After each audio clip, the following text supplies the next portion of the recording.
What's up, guys? I'm out here doing some shooting today and just doing daily practice and working on everything. So I kind of thought I'd just film some of it and kind of talk you guys through what I've got going on right now and where I'm at with my shooting, what I'm focusing on right now with my shooting. Um, if you guys follow my Instagram, you'll notice that not only have I got this new bow, which I posted a video about here on YouTube a couple weeks ago, but with this new bow has come a change of shooting style. So not only am I shooting a whole new style of bow that is a little bit different than what I'm used to as far as the design, the profile, stuff like that, but I'm shooting without a clicker. And on top of shooting without a clicker, I've been shooting completely triggerless.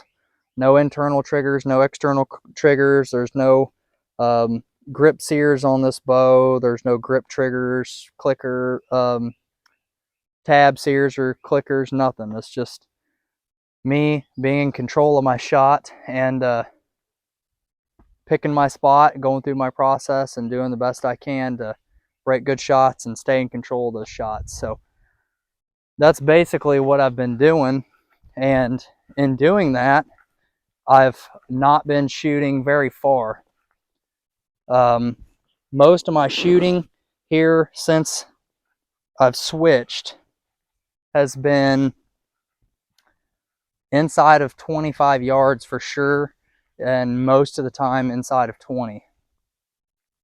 And the reason for that, whenever you go clickerless or triggerless in general, I've come to the realization, and many other people have come to the same realization, that what is it that's causing target panic in people?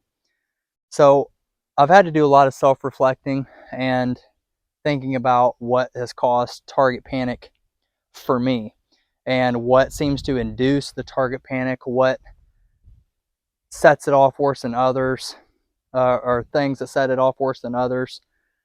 And I've kind of boiled it down to a few things that I think might help you guys and might give you something to think about and how you can maybe take your shot back as well.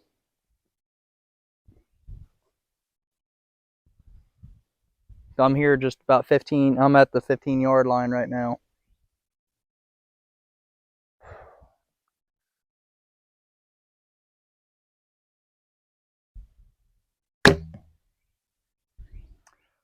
Right there in the heart. So basically what I've realized with me is the spot.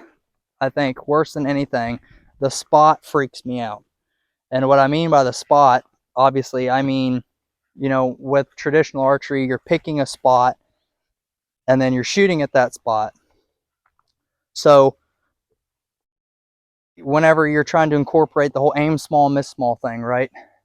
I think what happens sometimes with me, and this is just one thing, I'm not going to try to coach you guys on how to take care of your target panic or anything like that, because really, as far as target panic goes, what do I really know except that I've got it? I know what helps me, so that's what I'm trying to kind of relay. But I'm always trying to aim small, aim small, miss small as a standard rule. But and maybe it relates to rifle shooting for me, which I have no problems with shot anticipation with a rifle. I can start, stop, open, close loop a shot with a rifle and precision shooting anytime that I want, but not with a bow. So I've kind of had to force myself to try to make some connections to figure out what it is that makes me not have problems with a trigger on a rifle and what triggers me to have problems with a bow. And like I said, I think that I want so bad, there's that part of me that sometimes overpowers my shot, that I want so bad to hit that spot or close to it and just make a good shot that the movement of my arrow, not my air feeling like my arrow's moving too much, or I can't get the shot right there, I'm trying to hold it super still, whatever. I think that takes over my shot and causes some anticipation of the shot, and then at that point I just want to get rid of it before I start shaking too bad.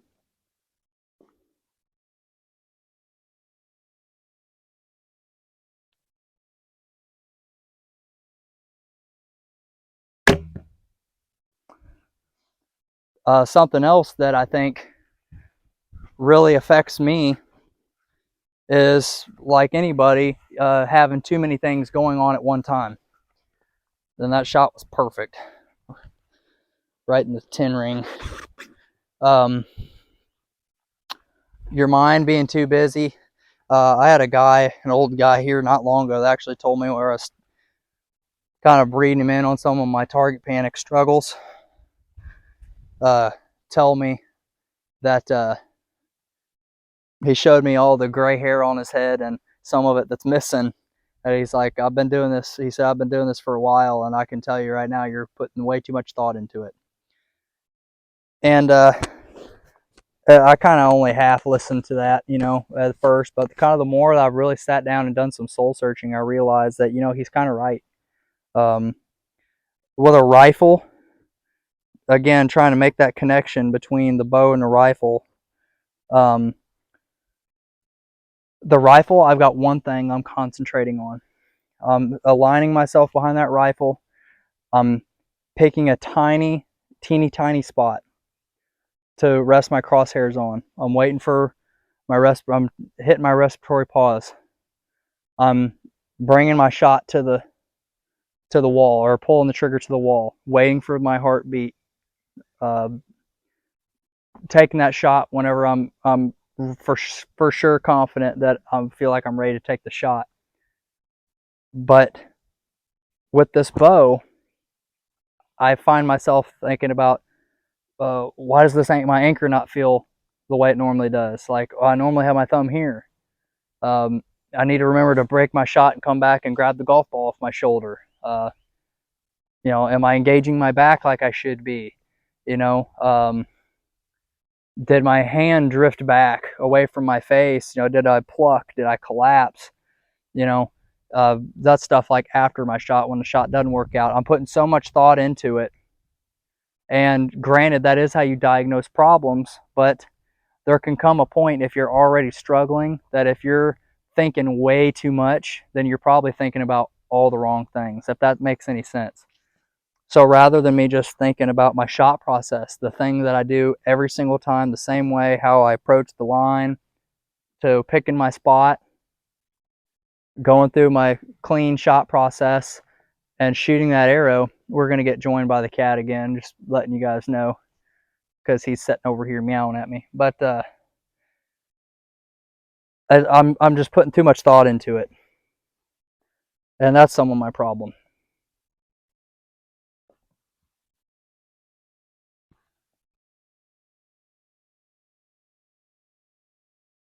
A little bit low and back.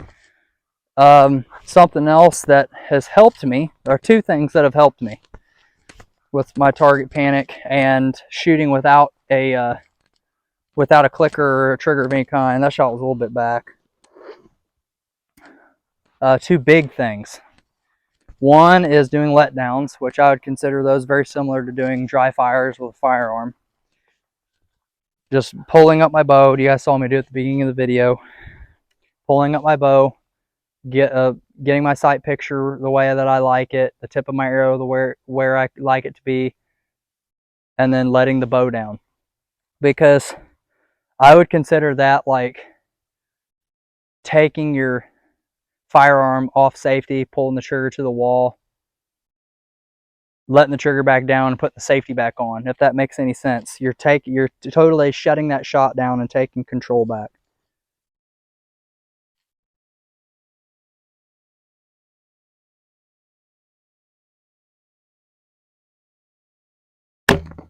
Oof. That one was low and forward.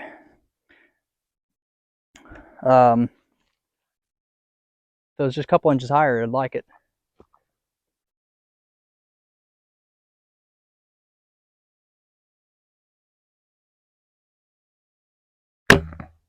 That was better.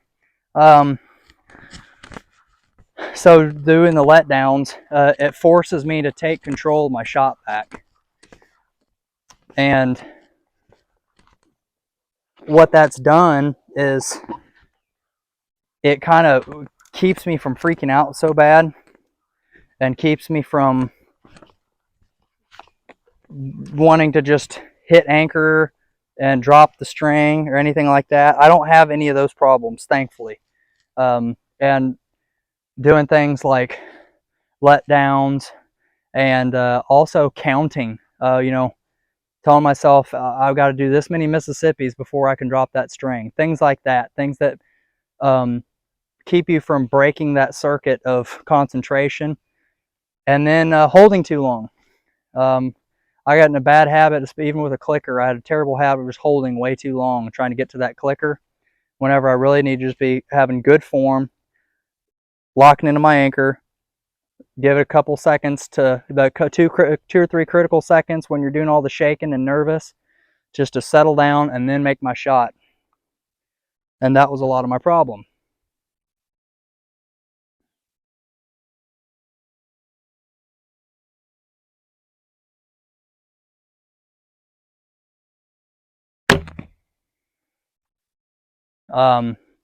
So that's just a couple things that kind of helped me and what I've been dealing with, and it's making me where I'm a lot more confident with this bow and not having any kind of a trigger at all.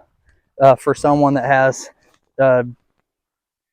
pretty well systemic target panic issues at this point. I've had it for so long, from a compound to, I know I had it with a clicker too, but the clicker is a band-aid. It's really what it is. Great training aid, but it doesn't really tell you where you're at. All it does is throws a band-aid on it, and makes you shoot better, but it doesn't make you have control of your shot. Shooting without a clicker of any, or a trigger of any kind, internal triggers, even like air pockets in your mouth, this is a matter of being 100% in control of your shot. That's all there is to it.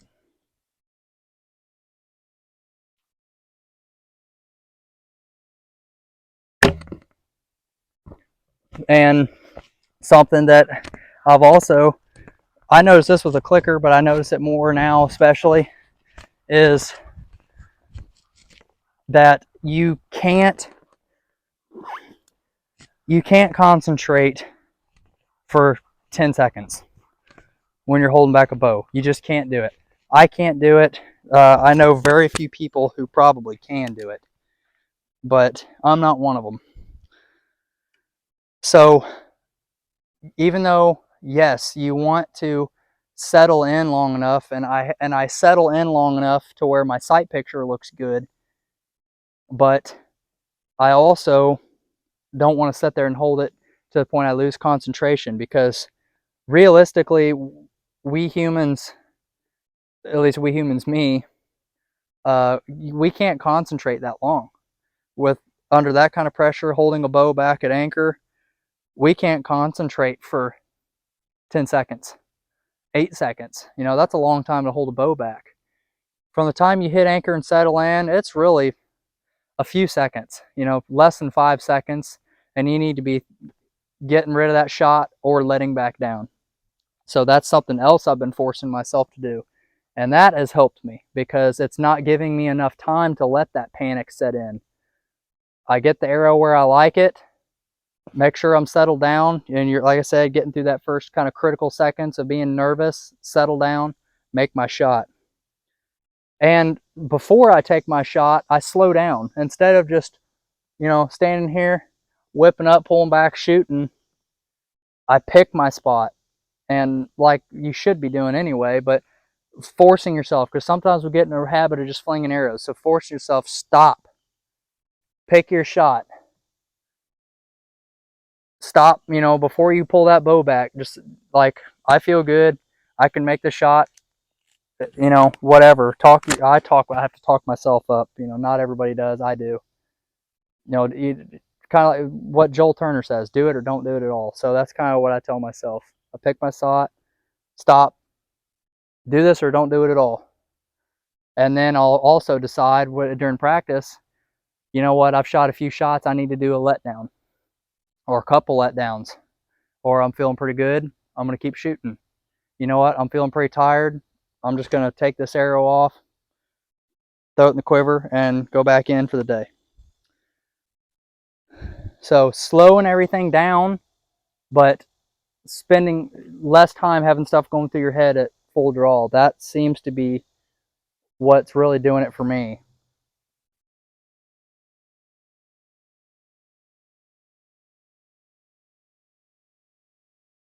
And like you said, I'm putting them right in there. I mean, I can't even hit the 10 every time, but I don't hit the 10 every time, even with a clicker. I don't think anybody does. But I'm shooting a little bit low every once in a while, but that's really kind of where I'm at, guys. This is a mind game. Taking back control of your shot, not taking shots if you don't want to, if you don't feel good, don't feel like taking it, you're nervous, you're tired, and shooting less arrows. You see I'm shooting one arrow coming back. I've talked to you guys about that before. It's a great way to practice, and we're only a month and a half away from opening day here in Missouri.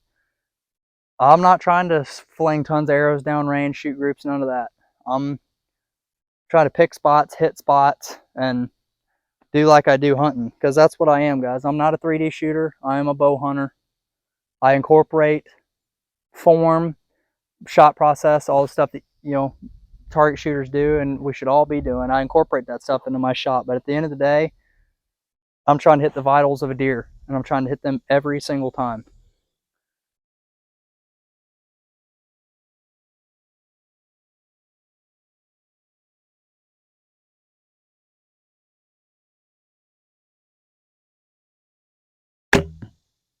That was a lot better. And they're just right in there, you know. These are lung shots every single time. No trigger, guys. No trigger. But, you know, I told you how close I am to deer season, so that's something else I want to kind of talk about. How are you guys practicing right now?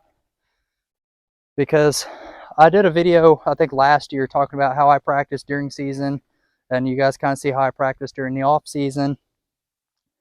Right now, being, you know, summer, midsummer, August is just a few days away. I'm concentrating on shooting at animals. I'm concentrating at a deer. I'm past the shooting the spots. I will go back to shooting spots every once in a while, like shooting my piece of ribbon in the hay bale. But I'm trying to be honed in on shooting at a deer. So whether it's a cardboard cutout, a 3D target, and if I'm not worried about hitting 10 rings, 12s. I'm not worried about doing any of that. I'm worried about picking a spot on that target and making kill shots, because that builds confidence. That's another thing, guys. This whole bow shooting thing with a compound stick bow doesn't matter. This is 120% confidence. If you're not confident that you're gonna hit what you're shooting at every time you pick up the bow, you're probably not gonna hit what you're shooting at. You're just not, and you're gonna make a bad shot. And if you do hit it, you're getting lucky. And that's all about confidence. And having target panic or target panic type issues, it definitely reflects that.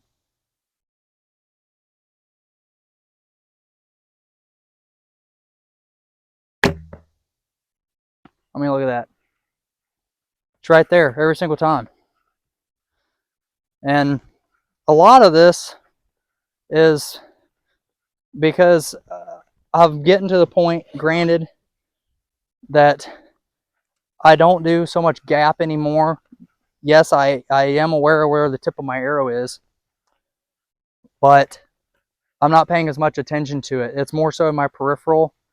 I'm not even doing the whole Joel Turner, aim it to keep it, any of that. Sometimes whenever I get out to further range where that point on starts to get a little close, and that's where, you know, a lot of us, if we have target panic or whatever, you start to get a little squirrely. Like for whatever, that's that point of that arrow. If you're referencing it at all, that's where you kind of start to get squirrely. I like to use Jason Samkowiak's over at Traditional Bowhunting Wilderness Podcast. Great guy. I like to use his method for target panic of holding under and knowing where the tip of your arrow is going to need to be when you break that shot, but holding under, come up, hold for a second or two, break your shot. Do that enough times, you know, with that pause there, 1 Mississippi, 2 Mississippi, break your shot.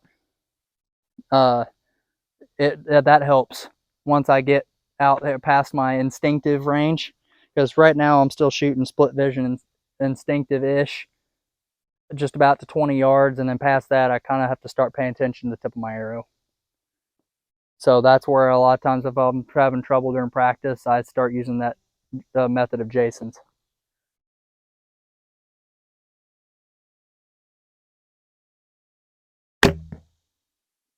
Right there. And you guys see, I mean, I'm not snap shooting. I'm not getting jumpy, making my shot real quick. I'm slow and in control. And not that I care, but I mean, I'm center punching that middle 10 on some of these shots.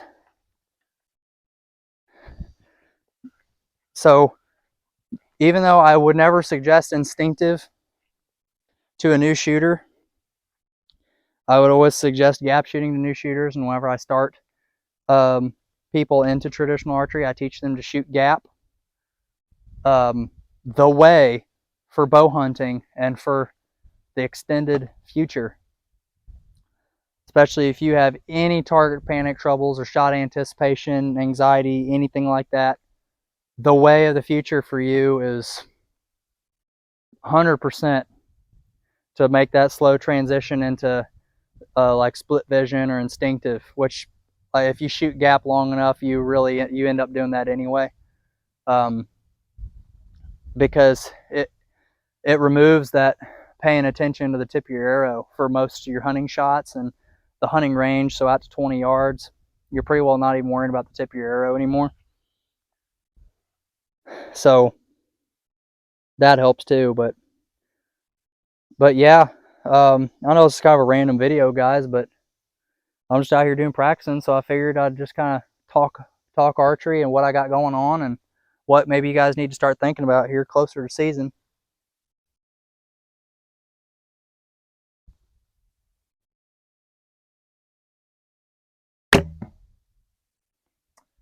Just a touch back, that's still a kill shot. Still in the lungs. Matter of fact, it's still in the 10 ring. Let's see, what else? Bino harness. Talked about that in the video before too. You know, practice with that. Start practicing implementing some of the hunting gear that you normally wear. Man, there's nothing worse than whenever you're in a stressful situation than unfamiliarity. So if you guys normally bow hunt like I do, or hunt in general with a bino harness on or binoculars around your neck or stuff like that, things hanging off of you, then now's the time. It's really too late, but now that couple months before season to be shooting with this stuff on. And I would even go so far as to say every time you shoot to have this stuff on, if this is what you're going to wear when you hunt. If you're going to hunt with gloves on, start wearing gloves when you shoot. If you're going to hunt with the chest rack or binos on, start wearing them. If you're going to wear a boonie hat or a bucket hat, whatever, start putting that bucket hat on. If you're someone that shoots with a face mask on, start shooting that face mask so then you don't get out there first shot an animal, snag your face mask or something like that. And then again, start shooting at things that look like what you're going to be hunting. If you're a target archer, obviously some of the stuff doesn't necessarily apply to you, but practice is training. You know, this practice should be taken somewhat serious because you're trying to improve. You're trying to boost your confidence. Same way of training. If you're a 3D shooter or tournament shooter or whatever, you have to train with a purpose and train to build your confidence. So no matter what, if whatever line that you fall under or whatever crowd that you run with, I'm a bow hunter. I don't shoot tournaments. This is my whole world. One shot at a whitetail, you know, every once in a while whenever I get an opportunity to fill my freezer. That's it. So that's what I need to be able to do.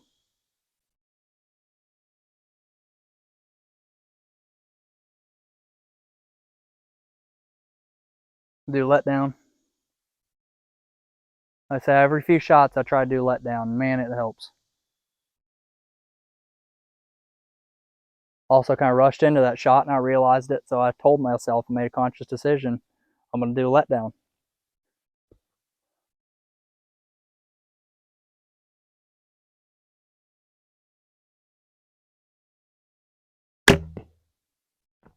Right there. So that's all I really got for you guys. That's all that's really going on right now. I've got some other videos that I'm going to be doing here in the next few weeks. Now that, excuse me, we're about that month and a half out from season for most of us that are more geared towards hunting. But this is going to be probably one of my last good hurrahs as far as practice and preparation, because if you guys don't have some of this stuff down already or working on it, thinking about it, it's about too late. But I just wanted to bring you guys out here along with me and kind of shoot the breeze, talk about kind of stuff I'm dealing with, and maybe give you guys some food for thought too, and just talk bows, and you guys can watch me shoot and comment below and criticize whatever I'm doing wrong. But that's really all I got for today, guys. So this is a sort of filler video, but if you guys are still hanging with me, I appreciate it, and I appreciate you watching. Be sure to like and subscribe if you haven't already. Like I said, comment below if you guys want to hit me up with any questions, comments, whatever. Head over to Instagram. You can follow me over there too at Ethan Page BH Nation. I post on there pretty regular. That's where you see a lot of kind of my day-to-day stuff. But outside of that, guys, I appreciate all your views and support, and catch you guys next time.